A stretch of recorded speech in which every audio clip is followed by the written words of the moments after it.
Hello and welcome to Learn English with Bookish. I'm really happy you're here today. Whether this is your first time listening or you've been following the podcast for a while, I want to thank you for spending this time with me. I know that many of you are here because you want to improve your English, too. Practice listening and speaking, and also because you're interested in personal growth and becoming a stronger, more confident person. That's exactly what we're going to do today. We'll talk about an idea that I believe can change how you see yourself and maybe even how you live your life. Today's topic is something many of us struggle with sometimes without even realizing it. We are going to talk about why we should stop trying to fix ourselves. I know that might sound strange at first. After all, aren't we always told that we need to improve, to change, to work on our weaknesses?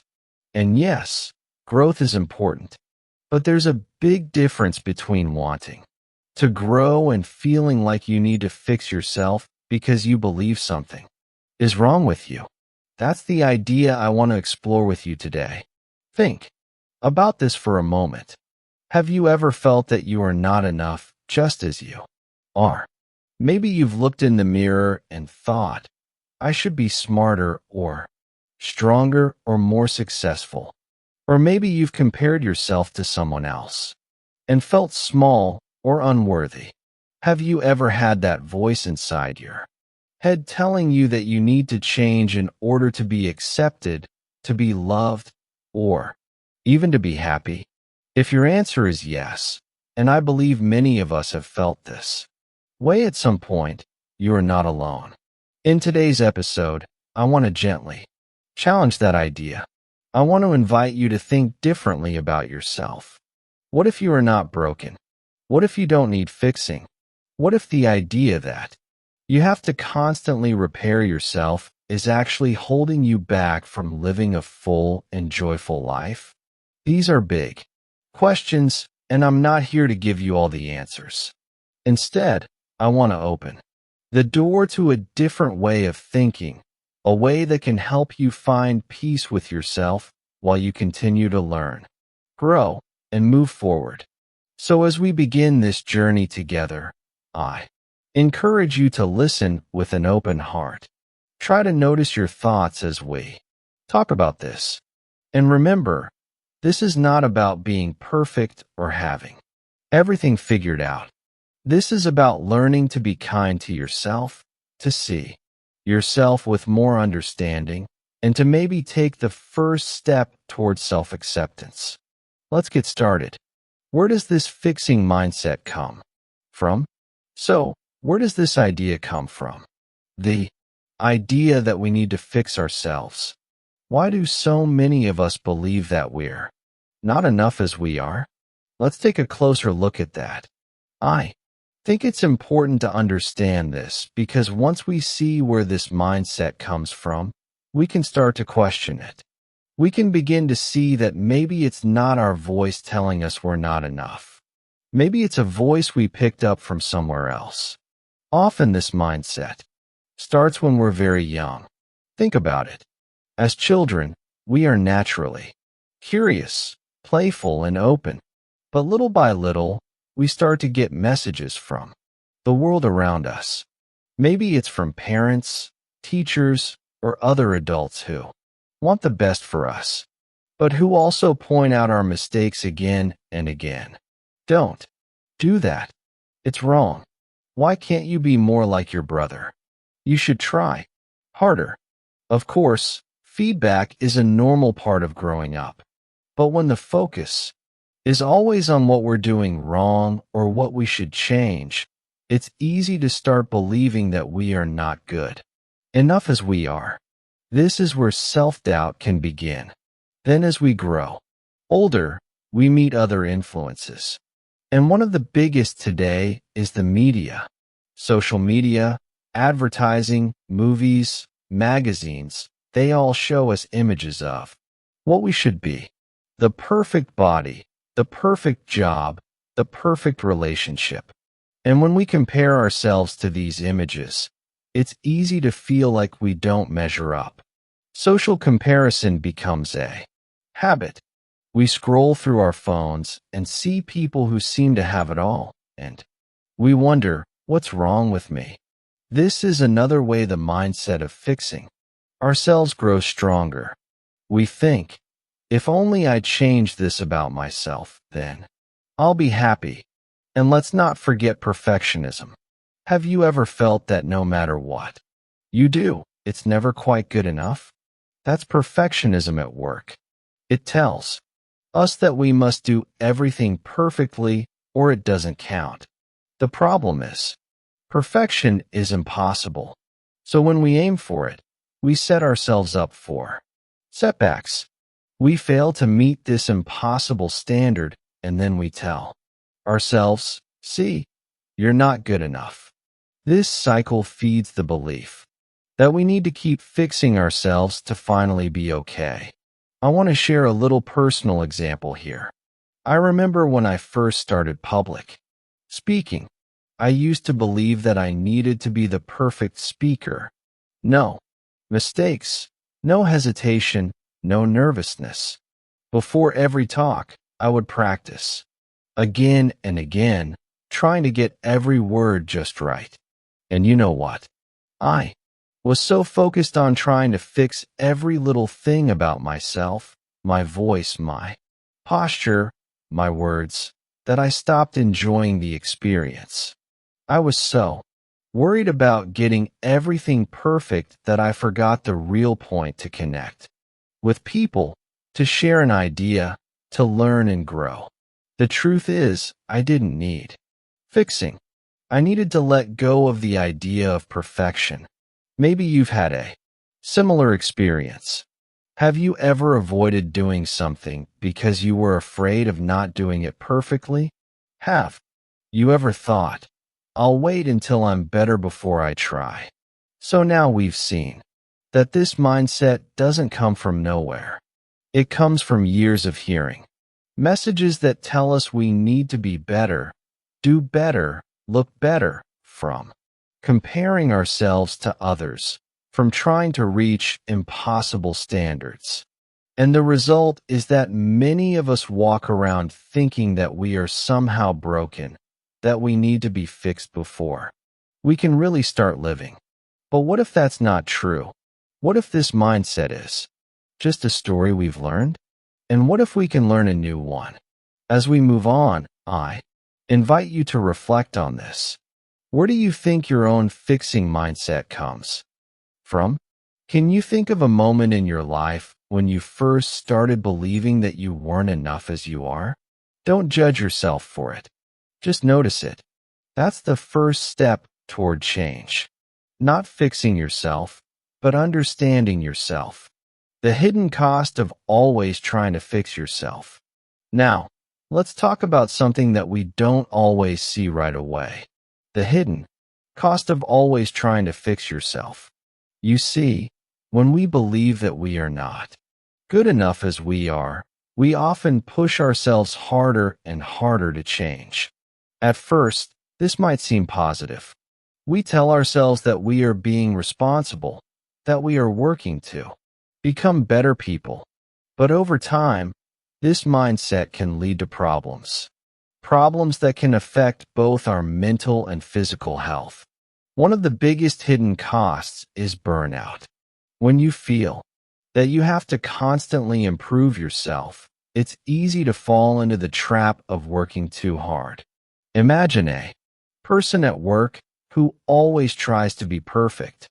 Maybe they stay late at the office every night, always saying yes to extra tasks, always trying to prove that they're good enough.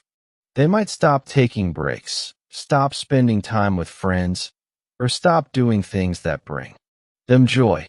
At first, this effort might be praised by others.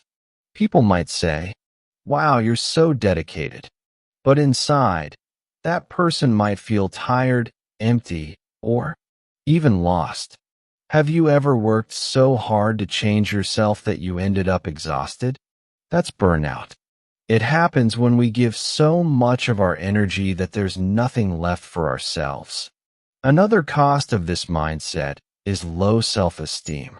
When we are always trying to fix ourselves, we focus more on what we think is wrong with us than on what's good.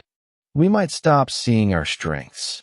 For example, maybe you are a kind, thoughtful person, but instead of noticing that, you only think about how you aren't confident enough or how you don't speak English perfectly or how you aren't as successful as someone else. Over time, this way of thinking can make you believe that you have little value, even when that isn't true at all. You start to see yourself only through your so-called weaknesses. This can hurt your confidence, and it can stop you from trying new things because you're so focused on what you believe you need to fix. And let's not forget about anxiety. When you believe that you need to fix yourself, you might feel constant pressure. Pressure to act in the right way, say the right thing, look the right way. This pressure can make everyday situations feel stressful. Imagine someone going to a social event and thinking, I have to be perfect so people will like me. That kind of thinking can make it hard to relax and be yourself. Instead of enjoying the moment, you're busy worrying about how others see you. And the truth is, no matter how hard you try, you can't control what everyone thinks of you. This kind of anxiety can make life feel heavy, and it can stop you from feeling free. I want to give you another example, this time about relationships. Think of a person who always tries to change who they are to make a partner happy. Maybe they act differently, hide parts of themselves, or agree with things they don't believe in just to be accepted. At first, this might seem like it's helping the relationship, but after a while, that person may feel sad or even angry inside because they aren't being true to themselves. They're always trying to fix who they are so that someone else will love them. But the cost is that they lose their own sense of self.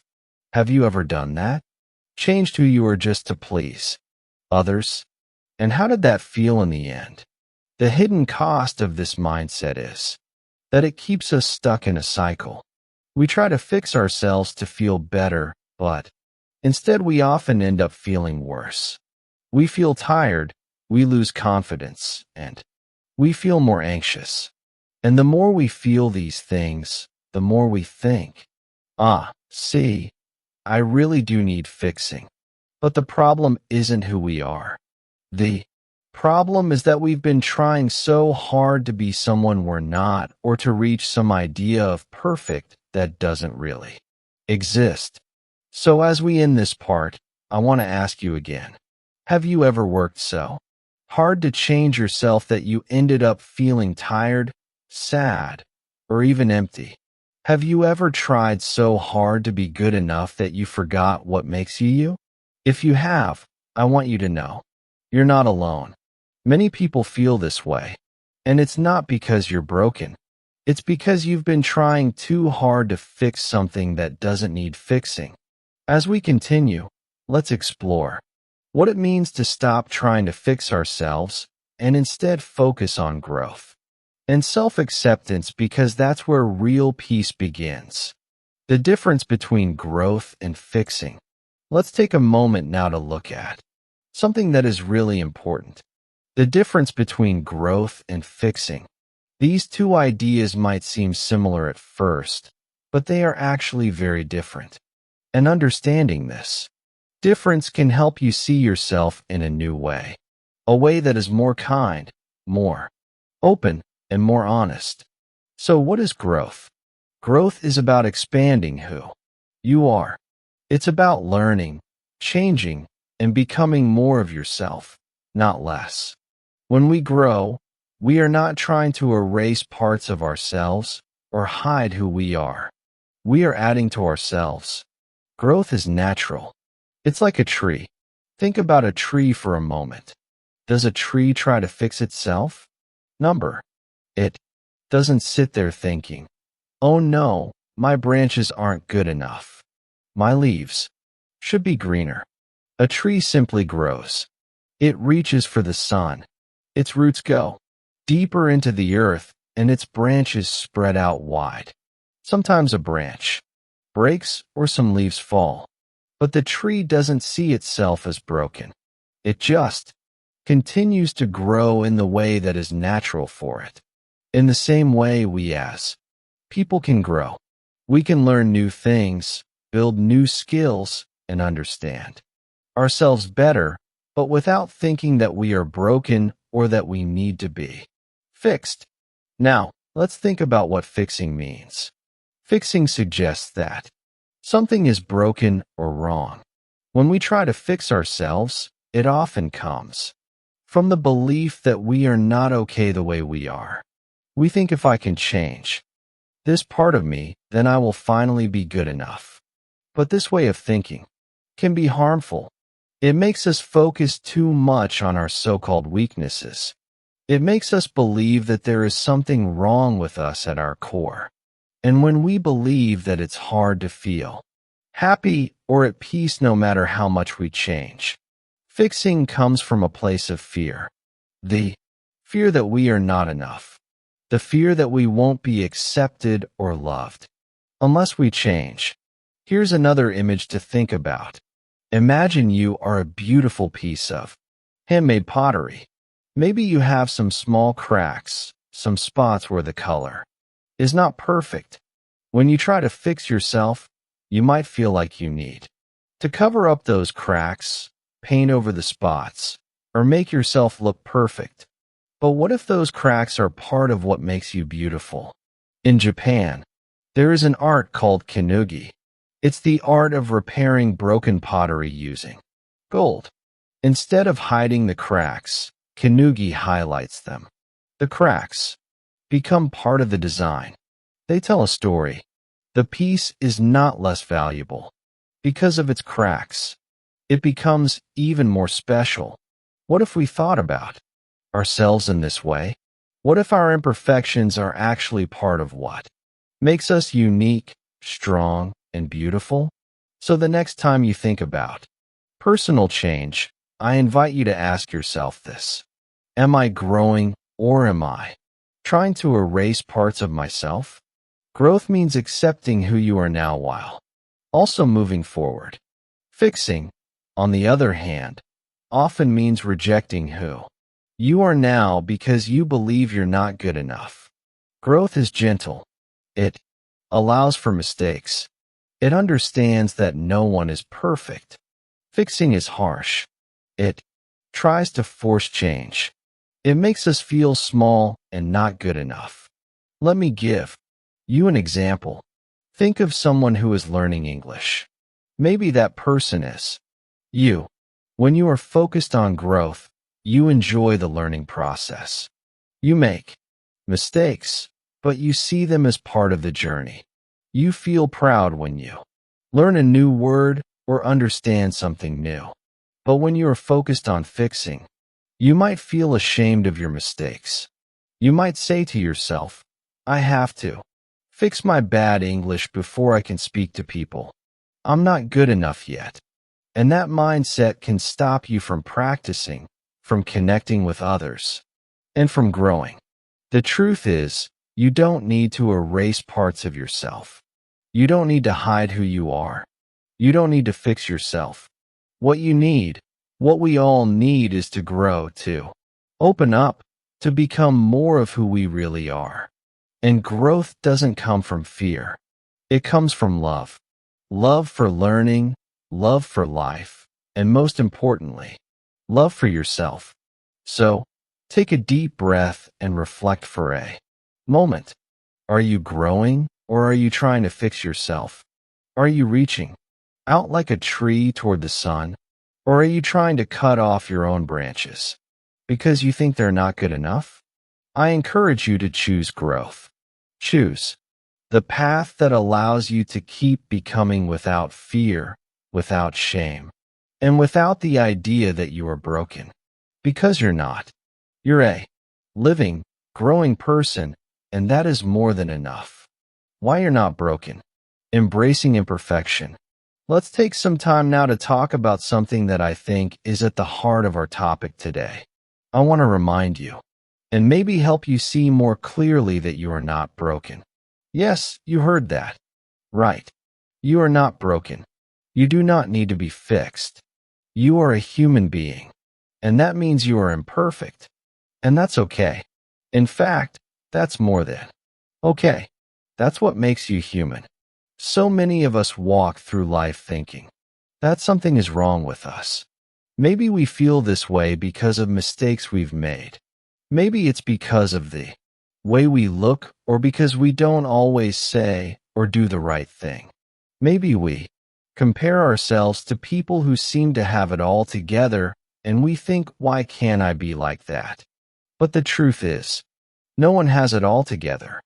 No one is perfect. Every person you admire, every person you see on social media, in movies, or even in your own life, they all have things they struggle with. They all have moments of doubt, moments where they feel small or unsure. That's just part of being human. In fact, there is a beautiful idea from Japanese culture that I think can help us see this more clearly. It's the idea of wabashibi. Wabashibi is about finding beauty in imperfection. It's about accepting that life is not perfect, that things change, things age, things break, and that this is where their true beauty lies. For example, imagine a simple old bowl. Maybe the bowl has a crack in it, or the color has faded over time. In many cultures, we might see that bowl as damaged or not good enough. But through the idea of wabashibi, we see that bowl as beautiful. Exactly because of its imperfections. The crack tells a story. The faded color shows that it has been used and loved. The bowl is unique, and its imperfection is part of what makes it special. And the same is true for you. Your imperfections, the things you think are wrong with you, are actually part of what makes you who you are. They tell your story. They show that you have lived, that you have tried, that you have faced challenges and kept going. You are not a machine that needs to be fixed. You are a person who is learning, growing, and becoming. When we try to hide our imperfections or pretend they don't exist, we also hide the parts of ourselves that are most real, most human, and most beautiful. I want you to take a moment now and think about this. What are the parts of yourself that you usually try to hide or change? Maybe it's something about the way you look. Maybe it's your English level or the way you speak or the fact that you get nervous in certain situations. Now ask yourself, what if these parts of you are not mistakes? What if they are simply part of what makes you you? There's a phrase I'd like to share with you today. It's simple but powerful. You are enough as you are. Let me say that again. You are enough as you are. You don't need to be perfect to be worthy. You don't need to have everything figured out to deserve love, respect, or happiness. You don't need to fix yourself in order to live a good life. You are already enough just as you are right now in this moment. Of course, that doesn't mean we stop learning or stop growing. Growth is a natural and wonderful part of life. But when we grow from a place of love, not fear, that growth feels different. It's not about trying to erase who we are. It's about becoming more of who we truly are. It's about opening up to life, not closing ourselves off because we think we aren't good enough. So as you continue on your journey, whether it's your journey of learning English, building confidence, improving a skill, or simply trying to live with more joy, I encourage you to remember this. You don't need to be perfect to belong. You don't need to fix yourself to be worthy. Your imperfections are not a problem. They are part of what makes you real, part of what makes you beautiful, part of what makes you human. Take a deep breath right now. Let that idea sink in. Let go even just a little of the belief that you have to change everything about yourself to be okay. Instead, try to see yourself through gentler eyes. See the cracks, the struggles, the imperfections, and see them as part of the art of your life. Because just like that old bowl, you are not broken. You are whole and you are enough. What happens when you stop trying to fix yourself?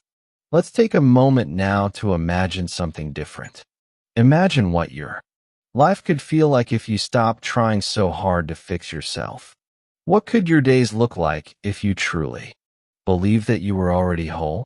That you didn't need to be perfect or change everything about yourself to deserve peace, happiness, and love.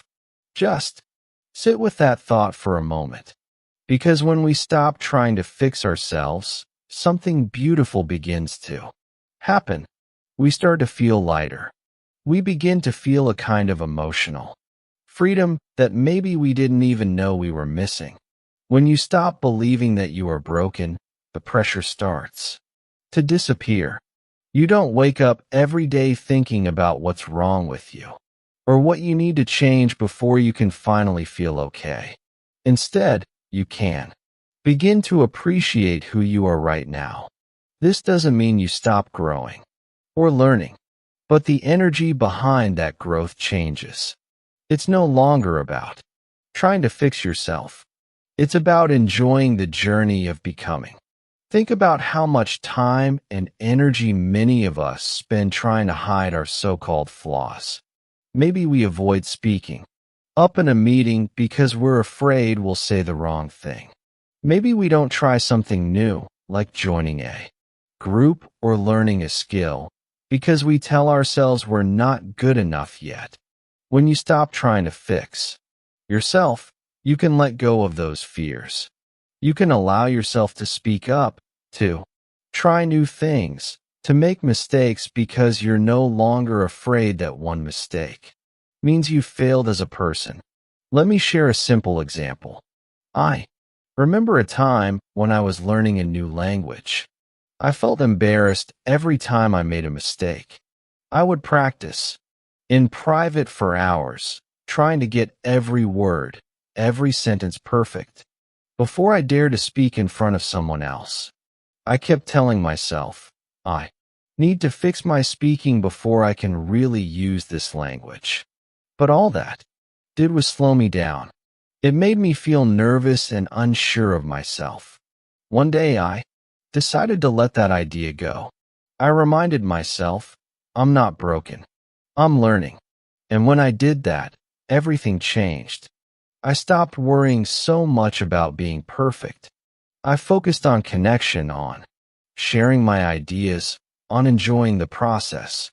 And you know what? My language skills improved much faster, and I felt more confident and free. When you stop trying to fix yourself, you also start to trust yourself more. You begin to believe that you can handle whatever comes your way. You don't need to control everything. You don't need to be perfect to deserve respect or success or love. And this brings a sense of peace. The kind of peace that comes when you know that you are enough as you are. Can you picture that feeling? Can you imagine waking up in the morning without that voice in your head saying, "You're not good enough yet"? Can you imagine going through your day without constantly checking and rechecking yourself, trying to make sure you're doing everything perfectly? What could your life feel like if you believed you were already whole? Maybe you would feel calmer. Maybe you would feel more joyful. Maybe you would take more chances, speak your mind more freely, and live more fully. I encourage you to think about this. What would change for you if you stopped trying to fix yourself? How would your relationships change? How would your work or your studies feel different? How would you feel different? I'm not saying this is easy. After all, many of us have spent years believing that we need to fix ourselves. It takes time to let go of that idea, but every small step you take towards self-acceptance brings you closer to that emotional freedom. So as we move forward, I invite you to reflect on this. What if you could stop fighting with yourself? What if you could start being your own friend instead of your own biggest critic? What might be possible for you then? The truth is, when you stop trying to fix yourself, you open the door to a new way of living, a way that is lighter, kinder, and filled with more peace. And that, I believe, is a beautiful way to live. Practical ways to practice self-acceptance. Now that we've talked about why you're not broken and what happens when you stop trying to fix yourself, let's take this idea a little further. Let's talk about what you can do in daily life to practice self-acceptance. Because while understanding the idea is important, what really makes a difference is how we live it. Self-acceptance is not something that happens in one day. It's something we build step by step through small, simple actions that we can practice over time. One of the first ways to practice self-acceptance is through mindful self-talk. This means becoming more aware of the way you speak to yourself in your own mind. Many of us are harder on ourselves than we are on anyone else.